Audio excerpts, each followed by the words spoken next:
Hi friends, എൻ്റെ പേര് അനൂപ്. ഞാൻ വീണ്ടും നിങ്ങളുടെ മുന്നിലേക്ക് എത്തിയിരിക്കുകയാണ്. ഞാൻ ഇത് എടുക്കുന്നത് മൊബൈൽ ക്യാമറ കൊണ്ടാണ്. അപ്പോൾ കുറച്ച് ക്ലാരിറ്റി കുറവും ഉണ്ടാവും. പിന്നെ അത്യാവശ്യം ലൈറ്റ് സെറ്റപ്പും കാര്യങ്ങളൊന്നും എനിക്കില്ല. നമുക്ക് അതൊക്കെ ഒന്ന് സെറ്റപ്പ് ചെയ്യണമെന്ന് ആഗ്രഹമുണ്ട്. അതിനുള്ള ഒരു വരുമാനമൊന്നും ആയിട്ടില്ല. അപ്പോൾ ഞാനിവിടെ പറയാൻ പോകുന്നത്, ഇന്ന് ഞാൻ മലയാള സിനിമയെക്കുറിച്ച് പറയാൻ പോകുന്നത് ഗ്രേറ്റ് ഫാദറിനെ കുറിച്ചാണ്. നമ്മുടെ ഗ്രേറ്റ് ഫാദർ മമ്മൂക്ക അഭിനയിച്ച ഗ്രേറ്റ് ഫാദറിനെ കുറിച്ചാണ്. അനീഫുദ്ദീൻ സംവിധാനം ചെയ്ത ഗ്രേറ്റ് ഫാദർ ഇപ്പോൾ അനീഫ എന്ന സംവിധായകന്റെ മുന്നിലേക്ക് എത്രയോ വലിയ വലിയ പ്രൊഡ്യൂസേഴ്സ് വിളിക്കുകയാണ്. എത്ര പൈസ വേണമെങ്കിലും ഇറക്കുക. അദ്ദേഹത്തിൻ്റെ മാർക്കറ്റിംഗ് കൂടി വലിയ ആളായി ഇപ്പോൾ. അതെ, ഫസ്റ്റ് ചിന്തിച്ച് നോക്കണം. നമ്മൾ ഫസ്റ്റ് സിനിമ തന്നെ മമ്മൂക്കയുടെ ലുക്കിൽ ആ ഗാംഭീര്യത്തിൽ ആളെടുത്ത് ആ സിനിമ വമ്പ ഹിറ്റായി. ഇപ്പോൾ നന്നായിട്ട് ഓടിക്കൊണ്ടിരിക്കുന്ന പടമാണ്.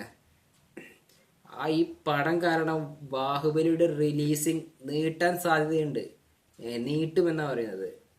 കാരണം അവർക്കൊരു പേടി, ബാഹുബലി ഇപ്പോൾ ഇറങ്ങിയാൽ അതിനെന്തെങ്കിലും സംഭവിക്കുമോ എന്നൊരു പേടി അവർക്കുണ്ട്. അതുകൊണ്ട് ചിലപ്പോൾ റിലീസിങ് നീട്ടി എന്നൊക്കെ കേട്ടു. ഇനി ശരിയാണെന്ന് എനിക്കറിയില്ല. അങ്ങനെ ഒരു ഗോസിപ്പ് വന്നിട്ടുണ്ട്. പിന്നെ നമുക്ക് ഗ്രേറ്റ് ഫാദറിൻ്റെ കളക്ഷൻ അറിയാൻ എല്ലാവർക്കും ആഗ്രഹം ഉണ്ടാവും അല്ലേ? ഗ്രേറ്റ് ഫാദർ ഇറങ്ങിയിട്ട് ആദ്യ ആഴ്ചയിൽ തന്നെ ഏകദേശം 3 കോടി രൂപയാണ്. 31 കോടി രൂപ.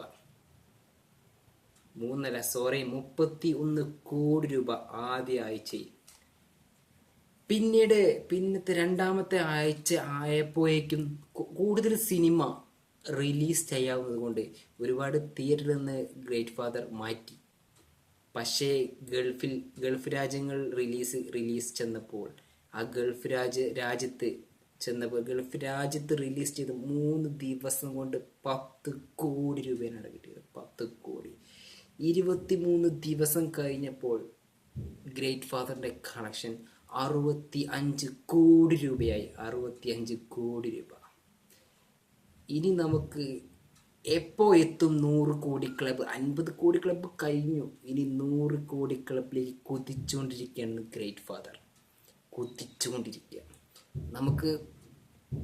നമുക്ക് നോക്കാം. മലയാള സിനിമയിൽ രണ്ടാമത്തെ ഒരു സിനിമ കൂടി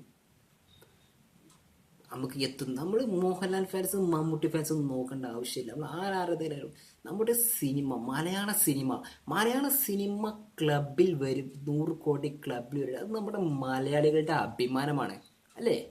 മലയാളികളുടെ അഭിമാനമാണ്. നമുക്ക് തന്നെ ചിന്തിക്കാം.